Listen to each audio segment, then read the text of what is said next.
ప్రతిష్టాత్మకంగా 12వ అంతర్జాతీయ యోగా దినోత్సవాన్ని నిర్వహించేందుకు ఏర్పాట్లు చేస్తున్నట్లు సీఎం చంద్రబాబు తెలియజేశారు. 1 కోటి మందితో ఈ నెల 21న రాష్ట్ర వ్యాప్తంగా యోగా డే నిర్వహిస్తున్నట్లు వెల్లడించారు. అంతర్జాతీయ యోగా దినోత్సవం సందర్భంగా యోగా ఆంధ్ర 2026 కార్యక్రమాన్ని నిర్వహించనున్నట్లు తెలియజేశారు. కార్యక్రమ నిర్వహణపై సచివాలయంలో సీఎం మాట్లాడారు. జీవన శైలిలో పెరుగుతున్న ఒత్తిడి, ఆందోళనలు, అనారోగ్య సమస్యలకు యోగా బెస్ట్ మెడిసిన్ అని అన్నారు. యోగాను మన జీవన విధానంలో భాగం చేసేందుకు యోగాంధ్ర ద్వారా ప్రయత్నిస్తున్నాం అని తెలియజేశారు. ఈ ఏడాది 12వ అంతర్జాతీయ యోగా దినోత్సవ theme yoga for healthy ageing. వృద్ధాప్యంలోనూ ఆరోగ్యంగా జీవించేందుకు యోగాను అనుసరించాలి అని చెప్పడమే దీని ఉద్దేశం అన్నారు. ఇది ఒక్కరోజు కార్యక్రమం కాదు. ప్రతి ఇంట్లో ప్రతి వ్యక్తి నిత్య సాధనగా అలవాటు చేసుకోవాలి. ఆరోగ్యవంతమైన ఆంధ్రప్రదేశ్ నిర్మాణానికి యోగా ఒక శక్తివంతమైన ఉద్యమంగా మారాలి అన్నారు. జూన్ 7 నుంచి 14 రోజుల పాటు రాష్ట్ర వ్యాప్తంగా యోగాంధ్ర కార్యక్రమాలు నిర్వహిస్తాం అని తెలియజేశారు.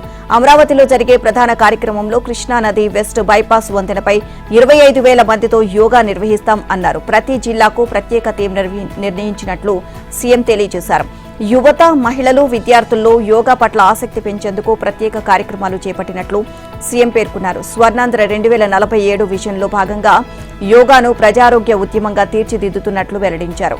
రాష్ట్రంలో 10 లక్షల మంది సర్టిఫైడ్ యోగా సాధకులకు తయారు చేస్తాము అని, ఇందుకు 10 కోట్ల ప్రత్యేక బడ్జెట్ కేటాయించినట్లు తెలియజేశారు. ఏపీ యోగా ప్రచార పరిషత్, సంజీవని యాప్, హోబిల్డ్ వాట్సాప్ కమ్యూనిటీ ద్వారా నిరంతర శిక్షణ చేపడుతున్నామని, జూన్ నెలను యోగా నెలగా ప్రకటించామని అన్నారు. ఇక యోగాంధ్రను విజయవంతం చేసేందుకు సలహాదారు వంతెన సత్యనారాయణరాజు సాయం తీసుకుంటున్నామని, ప్రతి ఇంటికి యోగా చేరేలా ప్రత్యేక వీడియోలు రూపొందించినట్లు సీఎం వివరించారు.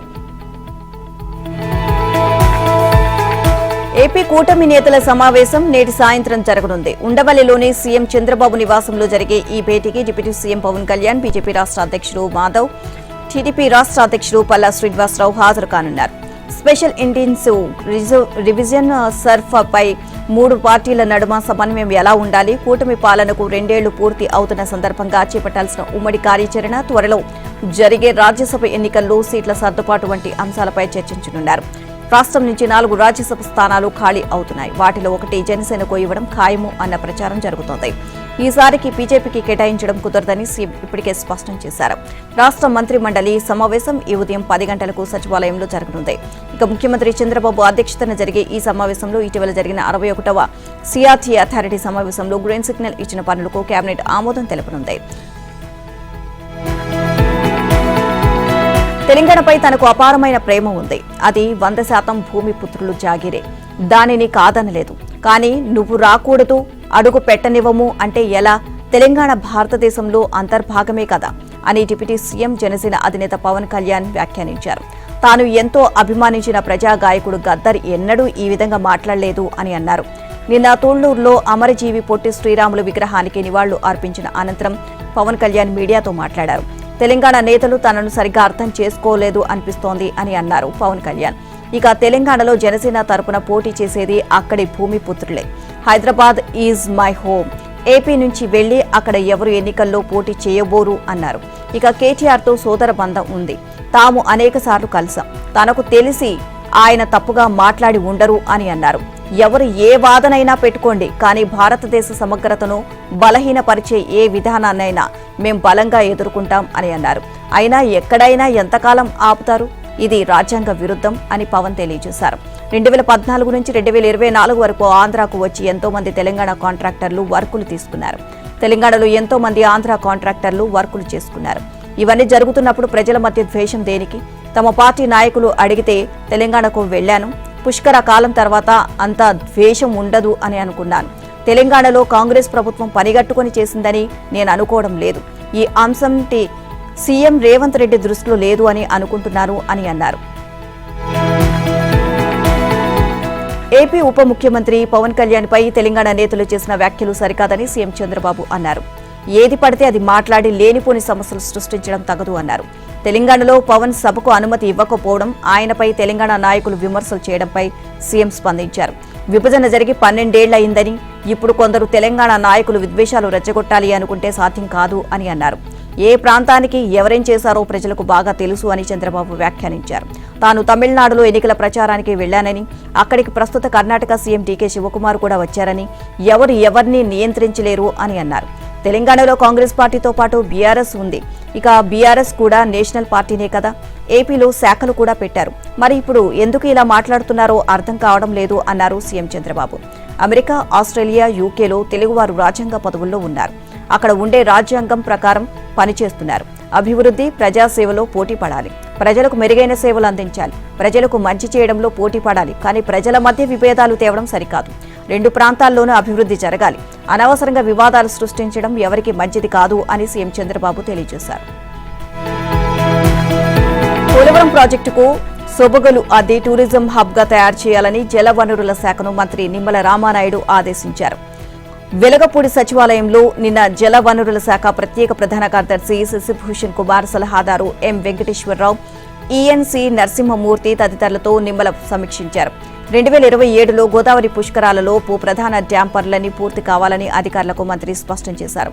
పోలవరం సాగునీటి ప్రాజెక్టు స్పిల్వేను అలంకరించేందుకు డిజైన్లు తయారు చేయాలని అన్నారు. ఇక పోలవరం ప్రాజెక్టును రాజమండ్రి, ఏలూరు, కొవ్వూరును కలుపుతూ జాతీయ రహదారితో అనుసంధానించాలని సూచించారు. స్పిల్వేకి దిగువన బ్రిడ్జి నిర్మాణ పనులకు సంబంధించిన డిజైన్లకు అనుమతులు, ఇతర పనుల కోసం షెడ్యూల్ ఇవ్వాలని కోరారు. పోలవరం ప్రాజెక్టులో కీలకమైన ఈసీఆర్ఎఫ్ డ్యాం పనుల్లో గ్యాప్ 1లో 45%, గ్యాప్ 2లో 22% పనులు పూర్తయ్యాయి అని అన్నారు. పోలవరం ప్రాజెక్టు బ్యాక్ వాటర్తో తెలంగాణలోని భద్రాద్రి కొత్తగూడెం జిల్లాలోని భద్రాచలం పరిసర మండలాల్లో ముప్పు ఏ మేరకు ఉంటుంది అన్న అంశంపై సిడబ్ల్యూసీ, పీపీఏ, నీటిపారుదల శాఖ అధికారుల బృందం అధ్యయనం చేసింది.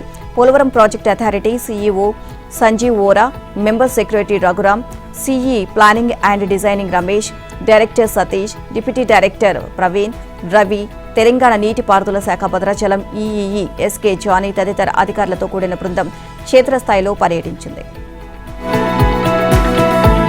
టీఎస్సీ బాధితులకు వైసీపీ అండగా ఉంటుందని, కళ్లు మూసుకొని తెరిచేలోగా 3 ఏళ్లు పూర్తయ్యాయని, ఖచ్చితంగా తన ప్రభుత్వం వస్తుందని, అధికారంలోకి వచ్చిన వెంటనే ప్రత్యేకంగా ఎంక్వైరీ వేస్తానని వైసీపీ అధ్యక్షుడు వైఎస్ జగన్ తెలియజేశారు. డీఎస్సీ అక్రమాలపై సీబీఐ దర్యాప్తునకు డిమాండ్ చేశారు. ఇక టీచర్ ఉద్యోగాలకు అర్హత సాధించని కొందరు డీఎస్సీ అభ్యర్థులు తాడేపల్లి ప్యాలెస్లో ఆయన్ను కలిశారు. తన ప్రభుత్వం వచ్చాక విచారణ కోసం ప్రత్యేకంగా కమిషన్ను నియమిస్తామని, బాధితులకు న్యాయ సహాయం చేసేందుకు ప్రత్యేకంగా లీగల్ ప్యానెల్ను నియమిస్తాము అని జగన్ ఈ సందర్భంగా చెప్పారు. స్పోర్ట్స్ కోటాలో ఉద్యోగాల భర్తీ కోసం ఎలాంటి టెస్టులు ఉండవు అంటూ మొదట ఉత్తర్వులు జారీ చేసి అవినీతికి ప్రభుత్వం గేట్లెత్తిందని ఆరోపించారు.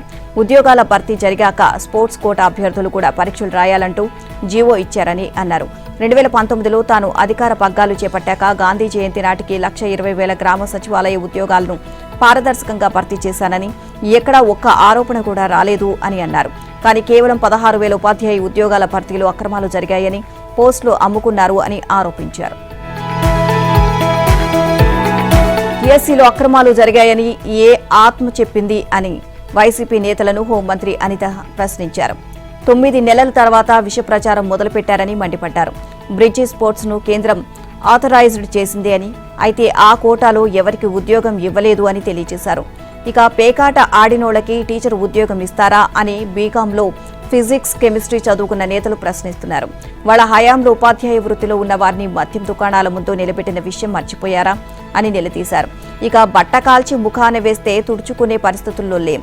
తప్పుడు ప్రచారాలు చేసే వారిపై క్రిమినల్ కేసులు తప్పవు అని మంత్రి హెచ్చరించారు.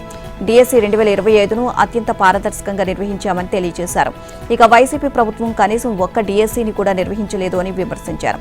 చంద్రబాబు సీఎంగా ఎన్నో డీఎస్సీలను నిర్వహించారని అన్నారు.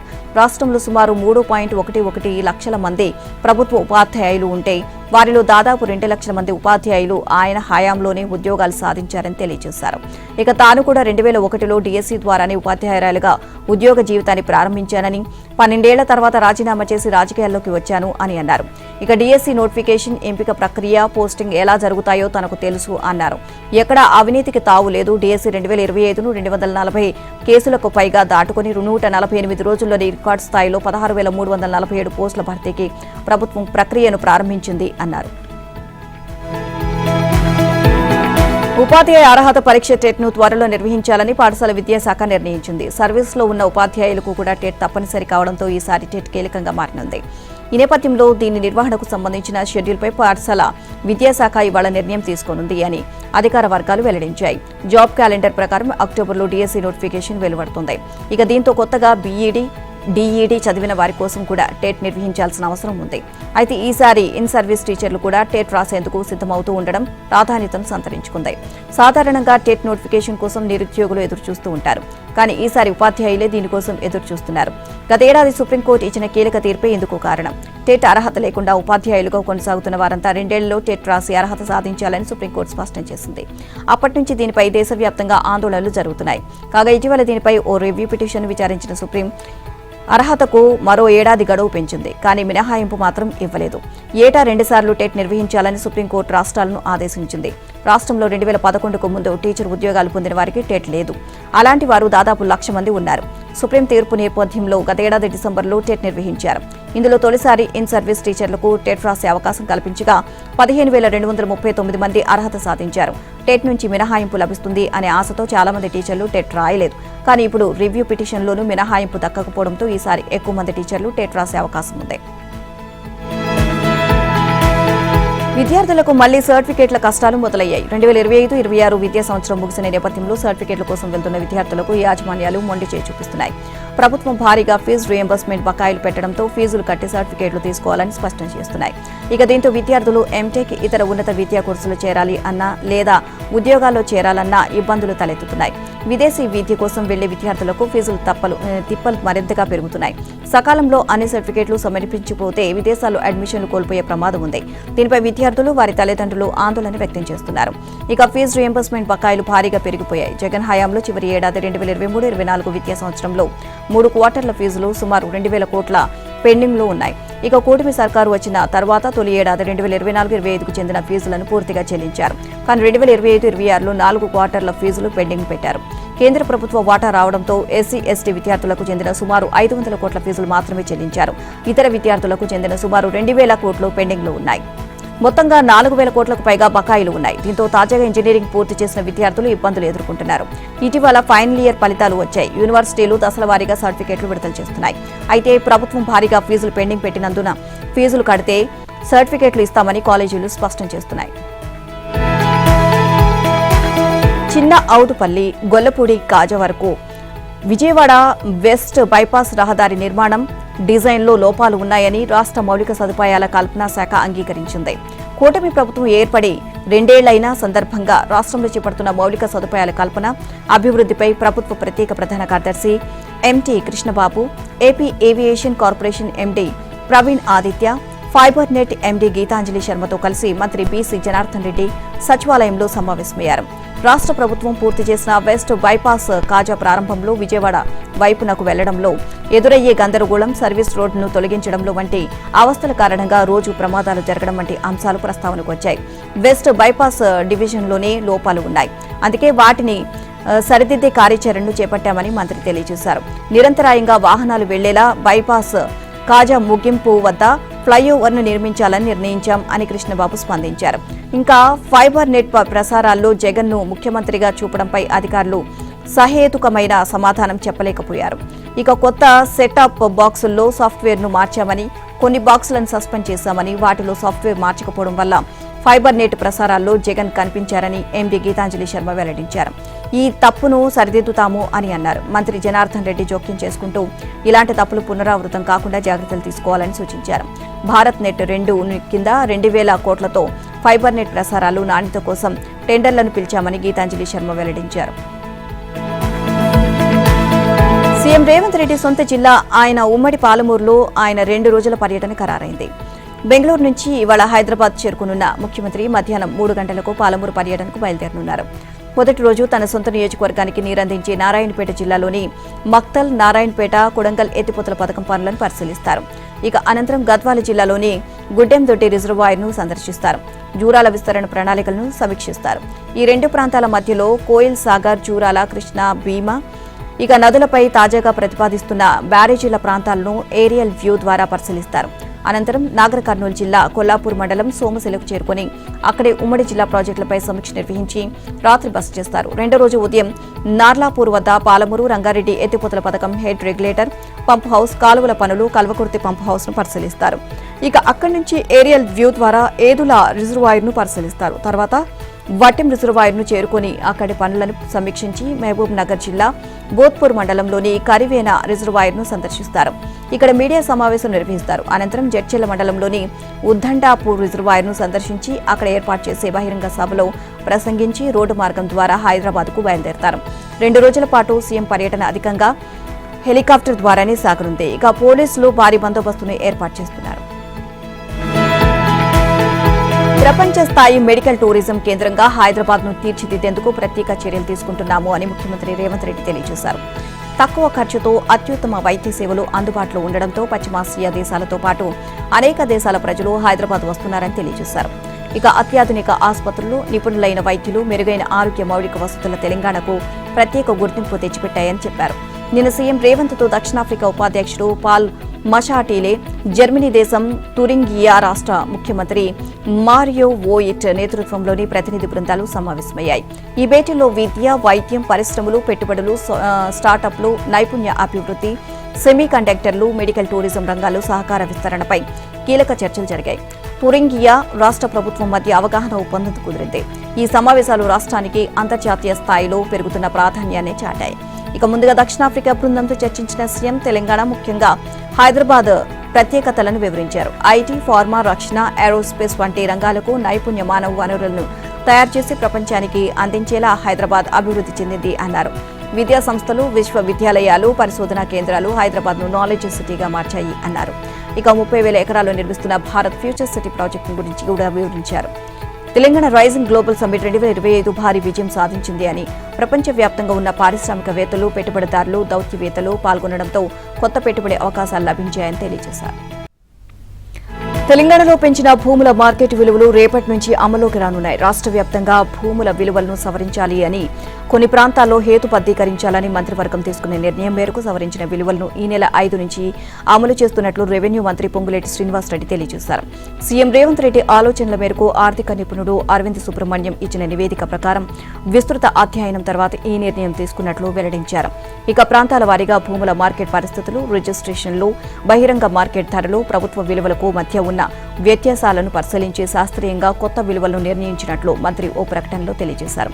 బీఆర్ఎస్ హయాంలో ఎలాంటి కసరత్తు లేకుండా శాస్త్రీయంగా, అశాస్త్రీయంగా 2021-2022లో కేవలం 6 నెలల వ్యవధిలోనే 2 సార్లు భూముల విలువలను పెంచడంతో పాటు రిజిస్ట్రేషన్ ఛార్జీలను 6 నుంచి 7.5% పెంచారని పేర్కొన్నారు.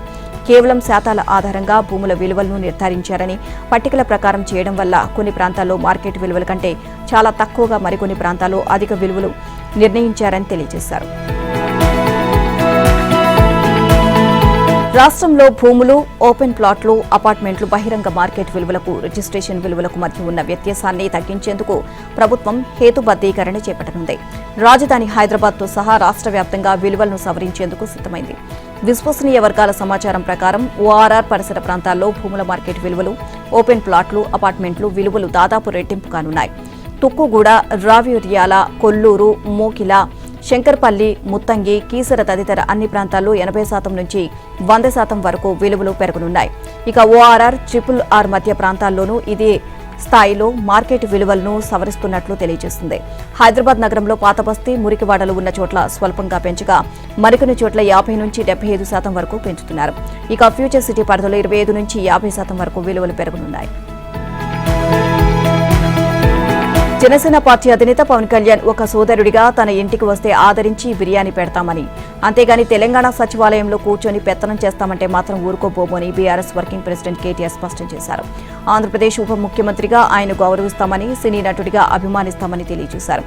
సోమాజిగూడ ప్రెస్ క్లబ్లో నిర్వహించిన మేడ్ ది ప్రెస్ కార్యక్రమంలో కేటీఆర్ పాల్గొన్నారు. పవన్ కళ్యాణ్ చేసిన వ్యాఖ్యలపై స్పందించారు. తెలంగాణలో పవన్ కళ్యాణ్ను అడ్డుకునేదెవరు? కాంగ్రెస్ పార్టీ అడ్డుకుంది. ఏమైనా అనాలనుకుంటే ఆయన కాంగ్రెస్ ను అనాలి. అయినా జనసేన తెలంగాణలో ఇప్పుడు కొత్తగా పోటీ చేసేదేముంది? 2023 అసెంబ్లీ ఎన్నికల్లో పోటీ చేయలేదా? ఇటీవల మున్సిపల్ ఎన్నికల్లో కూడా దాదాపు 350 వార్డుల్లో పోటీ చేసింది కదా. 2018లో చంద్రబాబు కూడా వచ్చి పోటీ చేశారు. ఏ నాయకుడైనా, ఏ నాయకురాలైనా దేశంలో ఎక్కడైనా పార్టీ పెట్టుకోవచ్చు, ఎక్కడైనా పోటీ చేయవచ్చు అని అన్నారు.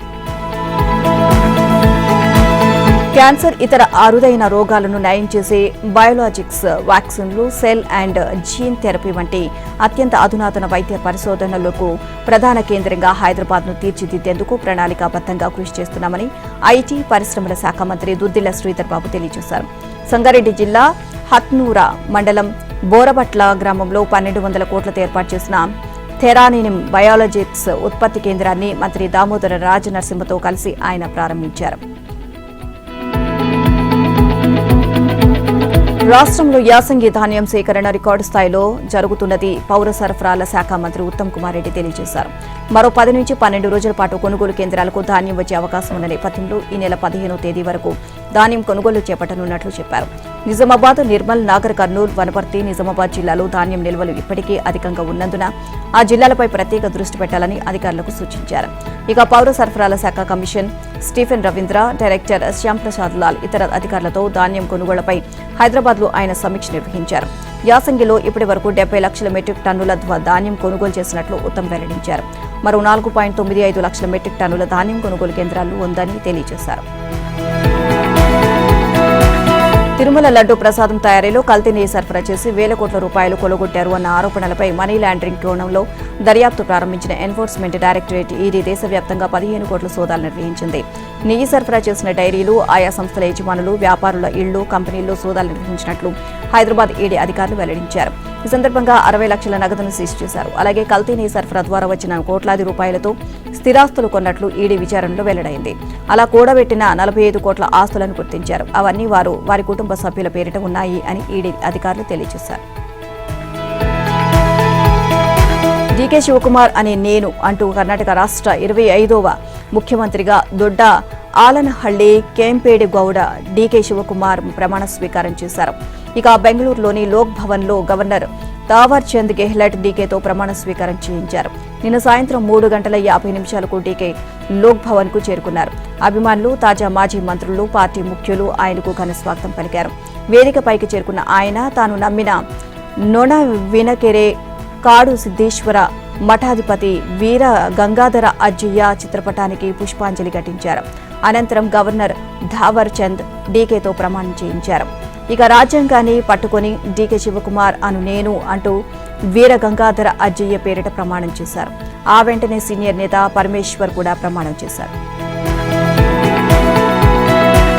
మమతా బెనర్జీ సారథ్యంలో పశ్చిమ బెంగాల్ను 15 ఏళ్లు ఏకబిగిన పాలించిన తృణమూల్ కాంగ్రెస్ టీఎంసీ నిట్ట నిలువున చీలిపోయింది.